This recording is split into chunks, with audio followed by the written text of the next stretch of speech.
1 year ago today, our ally Israel confronted true evil. Hamas terrorists launched an organized invasion of the country that was among the worst terrorist attacks of the modern era. Over 1,000 innocent Israelis were murdered, from the youngest babies to elderly grandparents.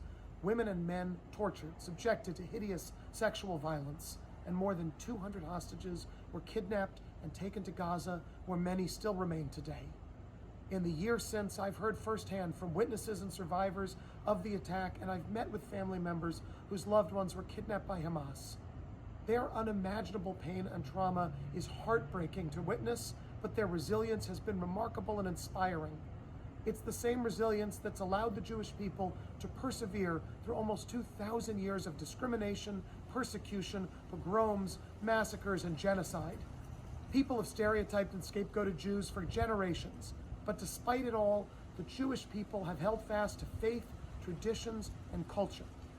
Now, though they aimed their blow at Israel, Hamas's attack didn't only hurt Israelis. Since Hamas began this war last year, tens of thousands of innocent Palestinians in Gaza have been killed. And Hamas's attack has emboldened their Hezbollah allies in Lebanon and their Houthi allies in Yemen, spreading violence further throughout the Middle East with no end in sight. Closer to home, the last year has seen a huge surge in anti-Semitism in the United States. It's without precedent. Synagogues and other Jewish institutions have been targeted with persistent vandalism. Jewish students at colleges and universities around the country have faced harassment and intimidation. And today, blatant, unapologetic anti-Semitism is more widespread than it's been in decades. And it unites the bigots on the far left and the far right in their hatred of Jews. Though as a state senator, I have no direct role in foreign policy, I will always support the rights of the Israeli people to live in peace and security. And closer to home, I won't rest until our Jewish friends and neighbors across New York can again be safe from the scourge of anti-Semitism.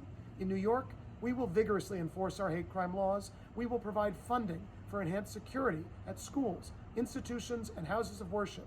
We will demand that colleges and universities keep lawful protest from becoming illegal harassment, and we will redouble our efforts to ensure that students learn the real history of Israel and the Jewish people, and they learn how to reject stereotypes and reject bigotry. The stakes could not be higher. So as I look to the future, I join with millions of people of goodwill across the world to call on Hamas, release the hostages, surrender your weapons, and allow the Palestinian and the Israeli people the chance for a more peaceful future.